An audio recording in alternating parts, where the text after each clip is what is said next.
Muy buenas tardes, nuevamente ya estamos con el módulo 1, Estudios de los Derechos Humanos, ya finalizando la tercera parte de lo que ha sido este proceso.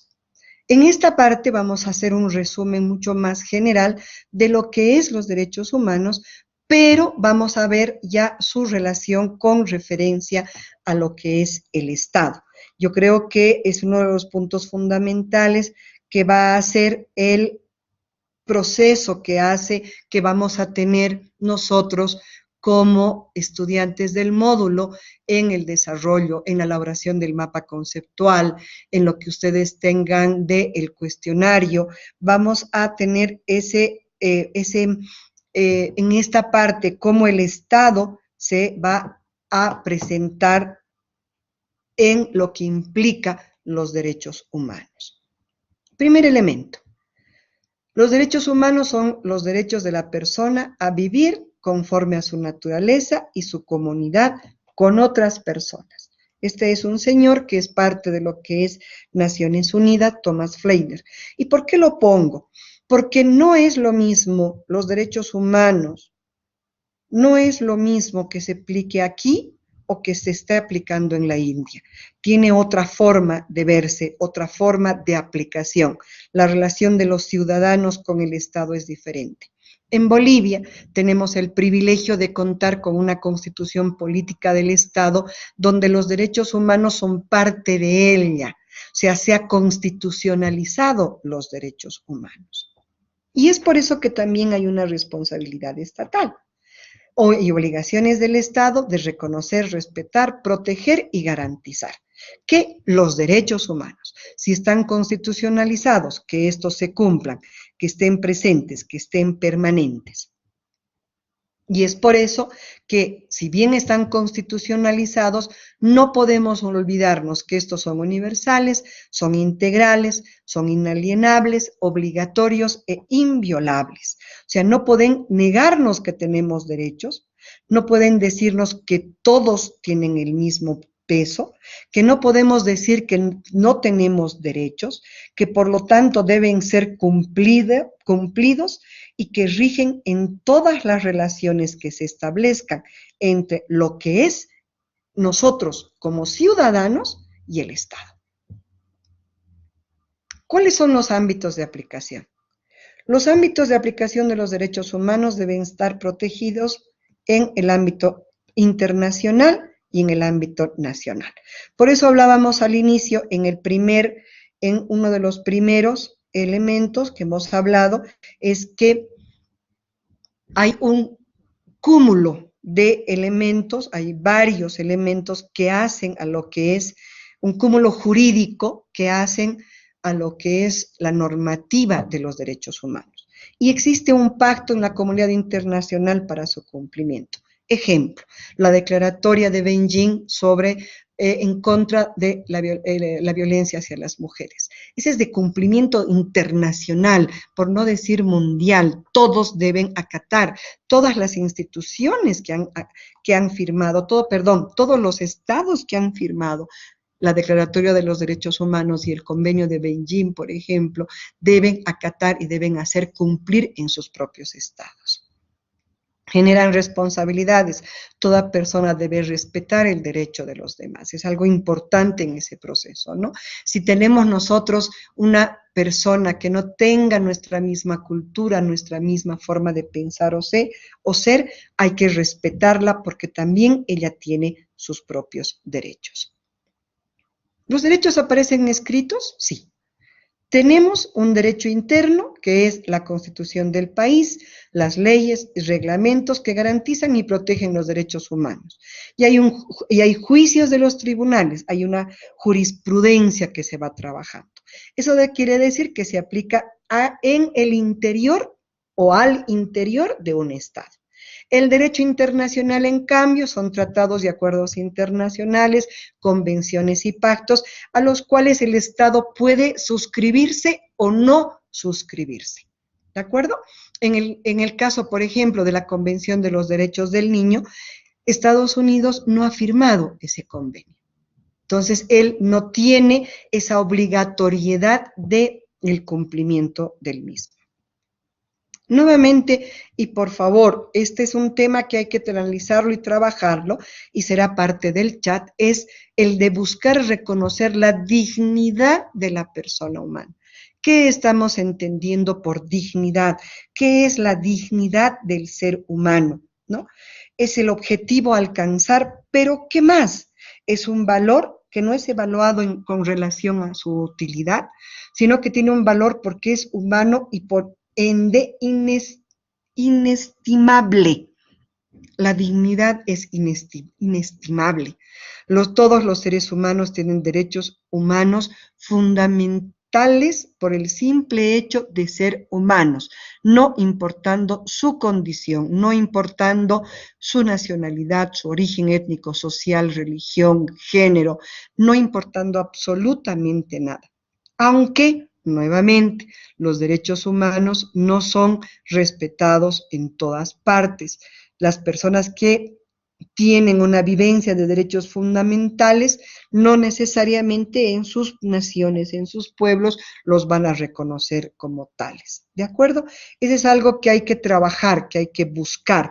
Aún existen personas que están en situación de esclavitud, que no reciben atención médica, que no tienen acceso a la educación, que no tienen acceso a la cultura, que no pueden expresarse de manera libre. Por eso, los derechos humanos solamente son un lenguaje común en la humanidad, lo que quiere decir que no necesariamente todos lo van a aplicar.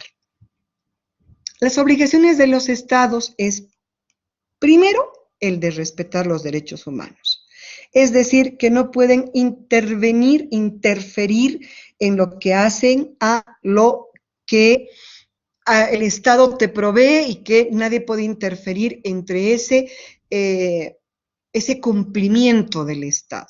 Los Estados no deben encarcelar a nadie arbitrariamente, su privación de libertad.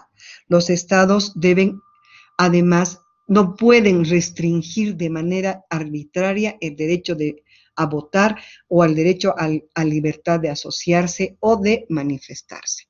Tienen también el derecho de proteger. Cuando hablamos de proteger los derechos humanos, es decir, o significa que se deben adoptar medidas para garantizar que un tercero no interfiera en el disfrute de ese derecho. Los estados deben proteger el acceso a la educación, asegurando que los padres y los empleadores no impidan que los niños acudan a la escuela. Ese es un elemento fundamental de este proceso. Si yo hago en respetar y protegerlos como Estado, esto va a hacer mucho más fácil el de poder trabajar, el de poder hacer cumplir los derechos humanos y por lo tanto hacerlos efectivos.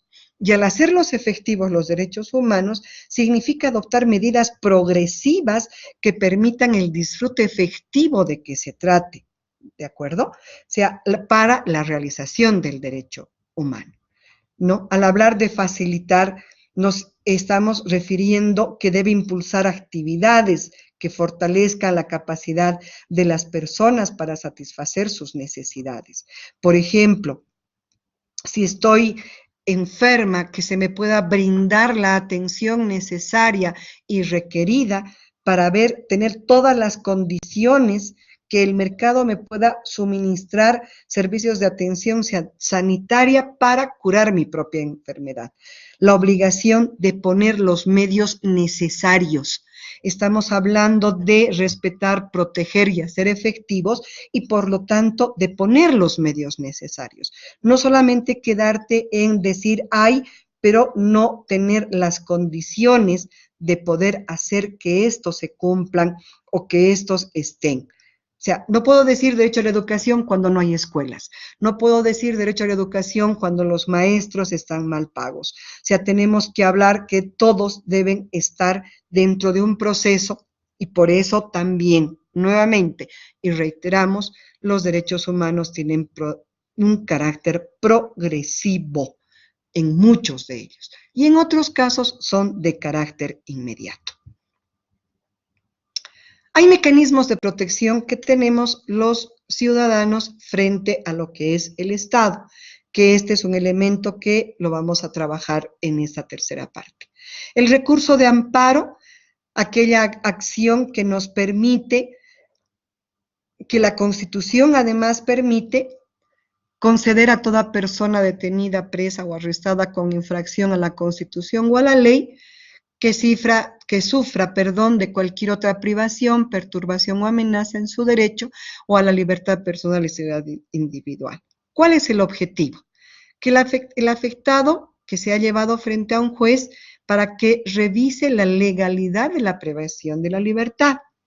Y si es el caso, se decretaría su libertad inmediata o se pondría el individuo en disposición del juez competente. Se busca restablecer el derecho vulnerado y asegurar la debida protección del afectado. Estamos hablando de una persona hacia el Estado, ¿no? Generalmente se hablan de dos tipos de amparo. El correctivo, que busca corregir un arresto, detención o prisión con infracción a la Constitución o a la ley, y el preventivo, que busca prevenir toda perturbación o amenaza a la libertad personal y seguridad individual. ¿Quién puede interponer un recurso de amparo? Toda persona natural, puede ser el propio afectado o cualquiera a su nombre. Cuando hablamos del Estado de Derecho, que ha sido el tema que más hemos estado viendo en estos momentos, está formado por dos componentes: el Estado como forma de organización política y el derecho como conjunto de las normas que rigen el funcionamiento de una sociedad. En estos casos, por lo tanto, el poder del Estado se encuentra limitado por el derecho, ¿no? Por eso estamos hablando de un Estado de Derecho. Porque está sometido a un ordenamiento jurídico, el cual constituye la expresión auténtica de la idea del derecho vigente en la sociedad. Es el imperio de la ley, es la distribución del poder estatal en diferentes órganos, es la legalidad de la administración y responsabilidad de las autoridades, es el respeto y la garantía de los derechos humanos. Ahí, cuando tenemos esos elementos, podemos hablar de un Estado de Derecho fundamentalmente. Cuando hablamos del reconocimiento internacional de los derechos humanos universales, estamos en la etapa de afirmar, en la etapa actual, hablamos del siglo XXI, no estamos ya hablando de la época moderna del siglo XX, sino del siglo XXI, vamos a decir que los derechos humanos pasan por tres etapas marcadas. Pasan porque todavía estas etapas en muchos estados se vienen implementando de manera gradual, inmediata en otros, de a poco, progresivamente. Entonces hay todo un proceso que no es de forma igualitaria en todos los estados. Y ahí tenemos tres elementos que son fundamentales: la positivización, la generalización y la internalización. Estas tres etapas son parte de lo que plantea Gregorio Peces Barba. Es un estudioso de lo que es los derechos humanos universales. Cuando él habla de positivización, él dice que los derechos cobran vida al ser reconocido en las primeras declaraciones de derechos individuales, ¿no? ¿Qué quiere decir que cobran vida, que están presentes, que son parte de, que tenemos nosotros que hacernos carne de ellos y plantear una exigibilidad? No se olviden que el derecho puede estar ahí presente, pero si no existe una exigibilidad de los mismos, es como si el derecho no existiera. Y es por eso, dice este autor, que lo habíamos mencionado, que es Gregorio Peces Barba, él dice, por ejemplo, que en esta medida de que se dan estas declaraciones de derechos individuales, van a surgir los derechos civiles y políticos destinados a la protección de la libertad, la seguridad y la integridad física y moral de las personas, ¿no? Son los primeros, además, elementos que hacen a los sistemas jurídicos nacionales ustedes van a poder revisar las primeras constituciones políticas de los de Estado, de Bolivia o de cualquier otro país, están basados en estos derechos civiles políticos, ¿no? Y es el marco, la idea de concepción política de respeto del Estado a la libertad y a la seguridad de la persona. El segundo elemento, el segundo elemento, que es la generalización, es la positivización de los derechos humanos que alcanza su mayor plenitud en el siglo XIX. La positivización implica que todos ya asumen que hay derechos humanos. Y al asumir que tengo derechos humanos, voy a plantear la exigibilidad de los derechos humanos. Y eso va tanto como titulares de derechos humanos, como también ya como titulares individuales de los derechos humanos, sino el trabajo que se hizo en esa época, todo el siglo XIX, estamos hablando de 1848, hasta 1948, la Segunda Guerra Mundial, la Revolución Rusa, donde se añaden, y es la segunda generación, los derechos económicos, sociales y culturales, que va ligado a todo lo que son los derechos colectivos. El derecho al trabajo, el derecho a la salud, el derecho a asociarte, a la libertad de expresión, el vivir una nueva cultura, los derechos que habíamos visto. Un paréntesis en esto, ustedes van a encontrar dentro de lo que es la bibliografía de este tema, ya en el segundo posiblemente van a ver una bibliografía que van a tener un resumen de lo que son los derechos en diapositivas. Tienen la Declaratoria de Derechos Humanos en la bibliografía de referencia completa, pero en la otra vamos a tener un poco más ampliada de aquellos derechos que se han ido implementando se han ido ampliando a partir de la declaratoria. La nación de estos derechos implica considerar al individuo como sujeto social que interactúa con los demás. Y eso es algo muy importante, ¿no? Ya dejamos de ser el individuo solo frente a una monarquía, el individuo solo frente a la nobleza, o la nobleza tal vez como colectivo, pero con una persona que va a ser su representante frente al rey, ¿no? Estamos viendo esos elementos. Y para concluir, tenemos la internalización. Esto quiere decir es que todos, de una u otra manera, han ido trabajando los derechos humanos de parte que se vuelva parte de un conjunto de normas, leyes que hacen a lo que es no solo una nación, sino que se convierta en supranacional, ¿no? Y ahí se tiene la Carta de las Naciones Unidas, el 25 de abril al 25 de junio de 1945 en la Conferencia de San Francisco.